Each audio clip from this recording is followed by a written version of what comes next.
Prepárense, Bolivia. Lo que están a punto de escuchar va a sacudir los cimientos de sus recuerdos de infancia y a revelar un secreto histórico tan increíble que cambiará para siempre la forma en que ven nuestra propia cultura. ¿Están listos para que les vuele la cabeza? Porque esta es la historia de cómo Bolivia, sin saberlo, se convirtió en la guardiana de uno de los tesoros culturales más conmovedores del mundo.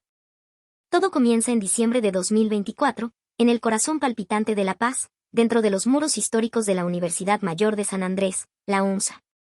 Imaginen la escena. Un aire frío y diáfano de altiplano se cuela por los ventanales del Paraninfo Universitario.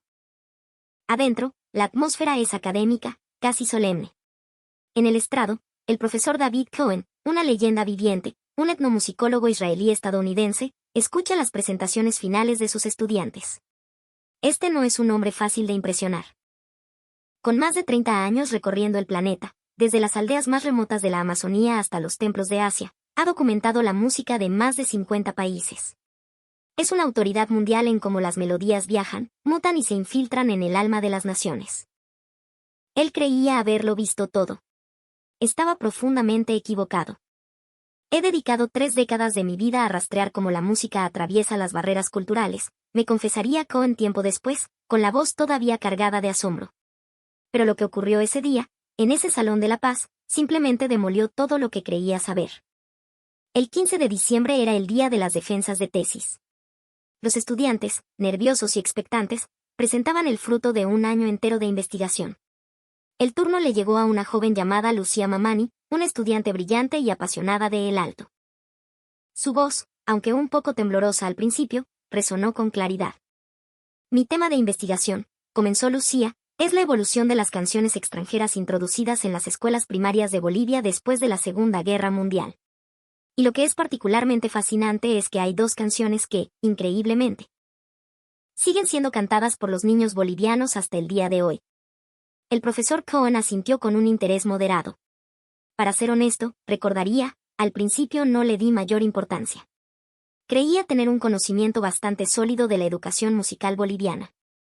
Pero estaba a punto de recibir el mayor shock de su carrera. Lucía proyectó un video en la pantalla gigante. La primera canción es un clásico absoluto en las fogatas de San Juan y en los campamentos de Scouts. Todos la conocemos como Mayim Mayim. En la pantalla, aparecieron imágenes entrañables. Un grupo de niños escolares bolivianos, con sus mejillas sonrosadas por el frío de la noche, reían a carcajadas mientras bailaban en círculo alrededor de una fogata crepitante. Sus manos estaban entrelazadas, sus pequeños pies seguían una coreografía simple pero alegre. Y cantaban. Cantaban en un idioma que no entendían, pero con una alegría que era universal. Fue en ese preciso instante que el mundo del profesor Cohen se detuvo. El color desapareció de su rostro. Su respiración se quedó atrapada en su pecho y la taza de café que sostenía comenzó a temblar violentamente en su mano, creando un leve tintineo contra el platillo. Sus ojos, desorbitados, estaban fijos en la pantalla. La melodía. Los pasos de baile. Era imposible. Simplemente imposible. Esa era la canción sagrada de su infancia en Tel Aviv, una melodía que había escuchado en sinagogas y festivales desde que tenía uso de razón. No puede ser, susurró para sí mismo, un murmullo ahogado por la incredulidad. Es la misma. Es idéntica. Pero el impacto apenas comenzaba. Lucía, ajena al cataclismo que ocurría en la mente de su profesor, cambió de diapositiva. La segunda canción, continuó, es Donna Donna. Esta incluso ha sido incluida en varios libros de texto de música y es inmensamente popular en las escuelas, a menudo cantada en actos cívicos. Si el primer video había sido un rayo, esto fue un terremoto. Cohen se aferró a los brazos de su silla como si el suelo se estuviera abriendo bajo sus pies. ¿Donna Donna también? Aquí, en el corazón de los Andes, a miles de kilómetros de la Europa oriental donde nació su lamento. No. Esto no podía ser una coincidencia. Una pregunta atronadora explotó en su cerebro. ¿Por qué?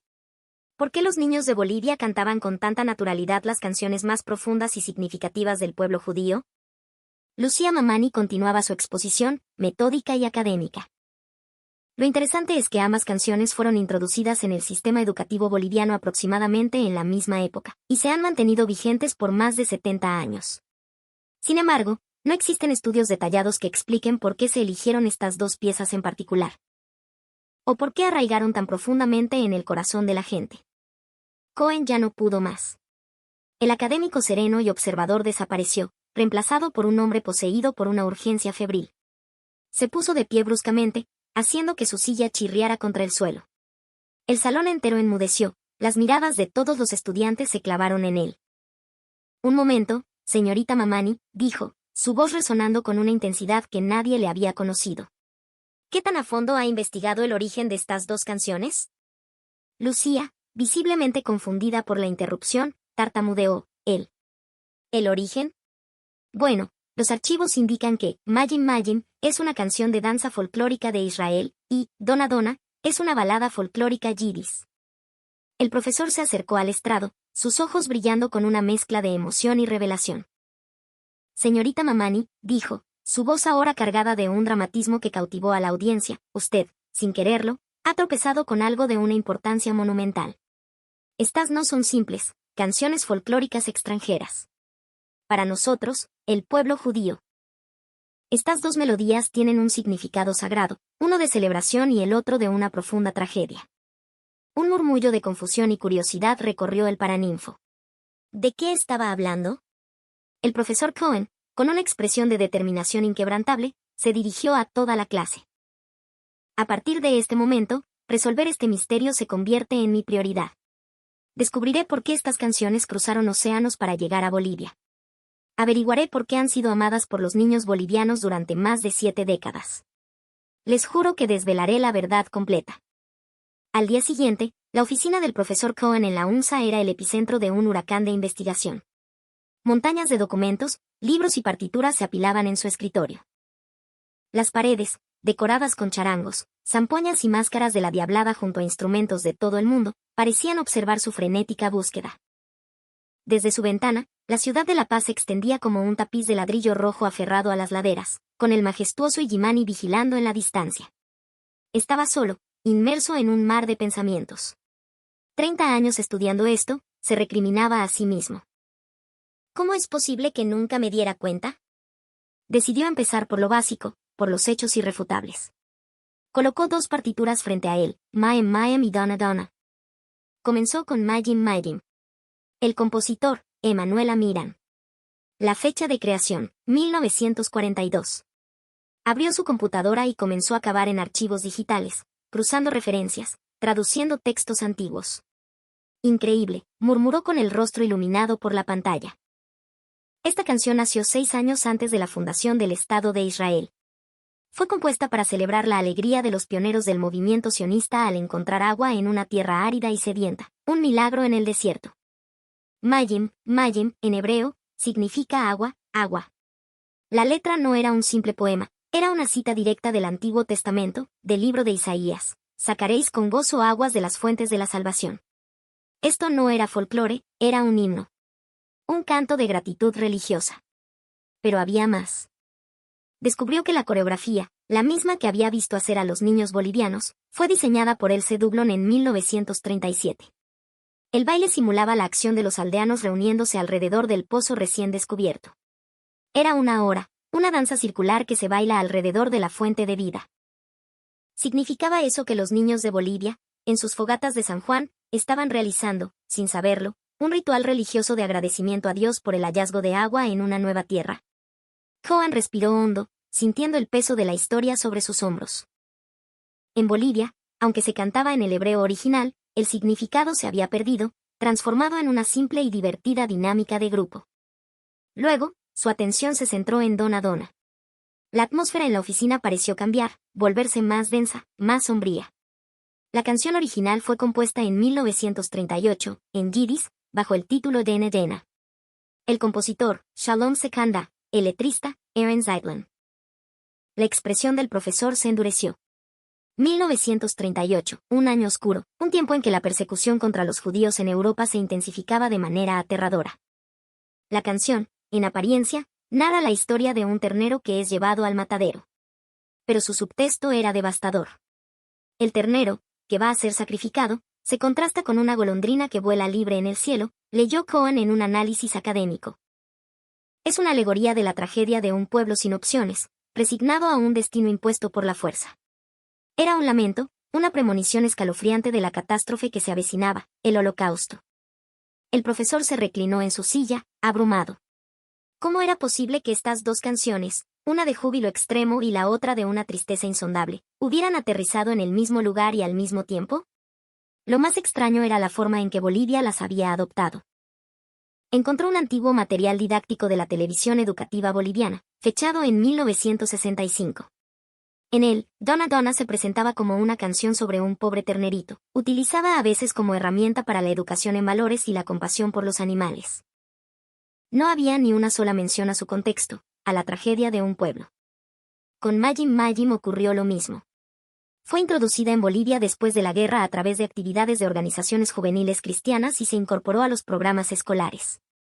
Pero su profundo significado religioso y nacionalista fue completamente omitido.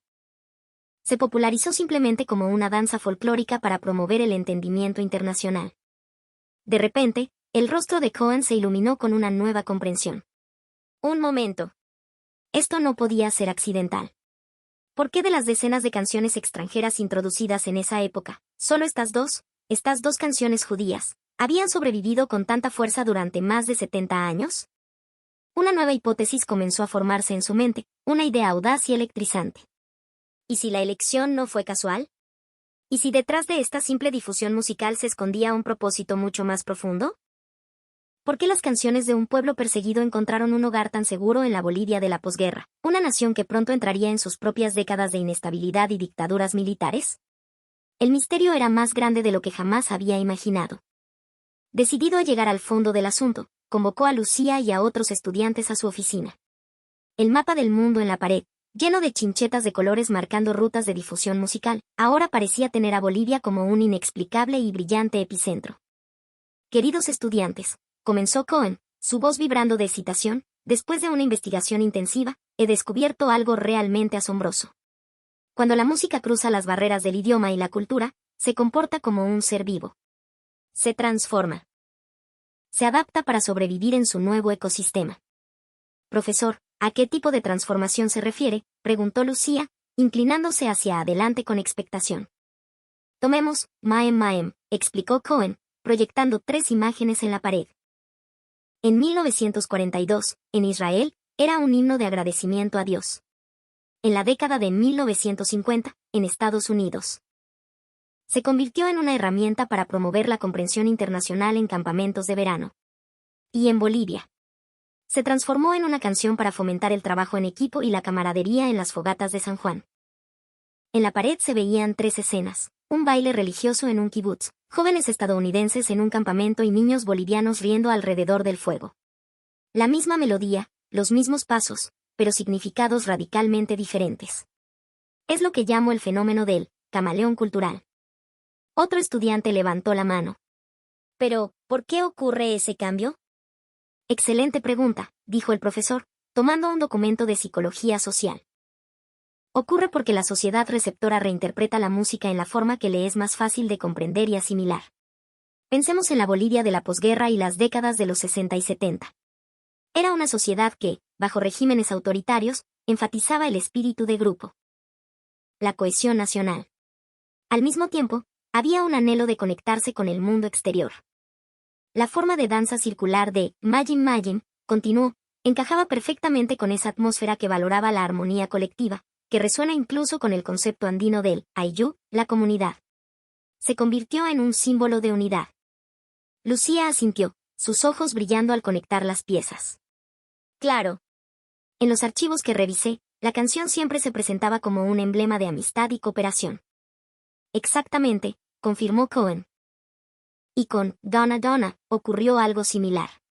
En los años 60 y 70, durante el milagro económico y las dictaduras, la sociedad boliviana valoraba el trabajo duro y la esperanza, pero al mismo tiempo, al vivir bajo la sombra de la inestabilidad política, había una profunda conciencia del sufrimiento y un anhelo de paz. La canción sobre un pobre ternerito se convirtió en un vehículo perfecto para expresar compasión por los débiles y un deseo de paz, pero de una manera no conflictiva, despojada de su carga política original. En otras palabras, concluyó el profesor, la sociedad boliviana, de forma inconsciente, filtró los significados religiosos y nacionalistas de estas canciones. Se quedó solo con la esencia que se alineaba con su propia atmósfera social y sus valores. Pero aquí es donde viene mi descubrimiento más impactante. Hizo una pausa dramática. ¿Cuál fue el efecto a largo plazo de todo esto? Mostró gráficos sobre las actividades de intercambio internacional de Bolivia a partir de los años 70. Desde los 70 hasta los 2000, la participación de Bolivia en ayuda humanitaria internacional y actividades de ONGs creció exponencialmente. Y lo más interesante, a partir de los años 80.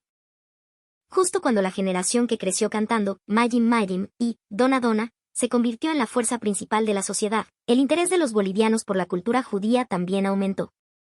Por ejemplo, preguntó Lucía, fascinada. Por ejemplo, el éxito en Bolivia de películas como El violinista en el tejado, la difusión de la música klezmer y los crecientes intercambios culturales con Israel. Puede que nada de esto sea una coincidencia. Mi hipótesis, y esto es lo más importante que he descubierto en mi carrera, es que cantar estas canciones durante 70 años, de manera continua, ha sembrado en el subconsciente colectivo de los bolivianos una afinidad, una empatía natural hacia la cultura judía. Una semilla cultural fue plantada a través de la música. Finalmente, el profesor reveló su gran teoría. Esto no fue un producto del azar. Observen el contexto internacional de los años 50. Mostró documentos de la época. La fundación de Israel en 1948, el inicio de la Guerra Fría, el desarrollo de Bolivia. Todo está conectado. Muchas organizaciones de ayuda internacional que operaban en Bolivia en esa época tenían fuertes lazos con comunidades judío-americanas. Es muy posible que ellos, con una visión a largo plazo, quisieran construir un puente de empatía entre Bolivia y el pueblo judío a través de la música.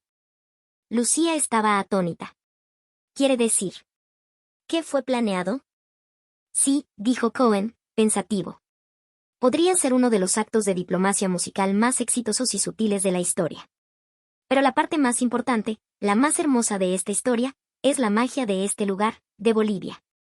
Su voz se llenó de emoción. Bolivia no rechazó una cultura ajena. La abrazó con calidez, sin preguntar por su trasfondo religioso o político. Simplemente amó la música por lo que era. Esto demuestra el carácter único de la sociedad boliviana, su naturaleza plurinacional y su inmensa capacidad de inclusión cultural. Algo que se respira en el aire desde el altiplano hasta la Amazonía. El profesor miró por la ventana, hacia las montañas que abrazaban la paz, y se dirigió a sus estudiantes con sus palabras finales. Hoy, en algún lugar de Bolivia, hay niños cantando estas canciones. Sin ser conscientes de ello, están transmitiendo un deseo universal de la humanidad, el deseo de paz y coexistencia. Lucía, visiblemente conmovida, susurró, el poder de la música es realmente increíble. Después de 30 años de investigación global, dijo Cohen con una convicción absoluta, he aprendido una cosa, no existe ningún otro lugar en el mundo que haya preservado la cultura de otro pueblo de una forma tan natural, tan pura y tan cariñosa como Bolivia lo ha hecho. Como boliviana, dijo mirando a Lucía, debería sentir un orgullo inmenso. Lo siento, respondió ella con una sonrisa. Claro que sí, afirmó el profesor. Bolivia tiene una fuerza especial, una capacidad de abrazar en silencio los sentimientos y las plegarias más preciadas de otra persona. Trascendiendo palabras y razones. El hecho de que Mayim Mayim y Dona Dona hayan sido amadas por 70 años es la prueba irrefutable de la calidez y la resiliencia cultural del pueblo boliviano. Y ahora, la pregunta es para ustedes, los que me están viendo. ¿Cantaron alguna vez Mayim Mayim alrededor de una fogata de San Juan? ¿Se emocionaron con la historia del ternero de Dona Dona en un acto escolar? Quizás en ese preciso momento, sin que lo supieran, una puerta hacia el mundo, hacia la historia de la humanidad, se estaba abriendo silenciosamente en su corazón. Si esta historia les ha hecho descubrir algo nuevo en un recuerdo antiguo, si les ha provocado una sorpresa o una emoción, los invito de corazón a que compartan sus memorias. Yo también canté esa canción en el colegio o siempre me pregunté de dónde venía esa melodía. Cada uno de sus comentarios es valiosísimo para nosotros. Nos vemos en el próximo misterio.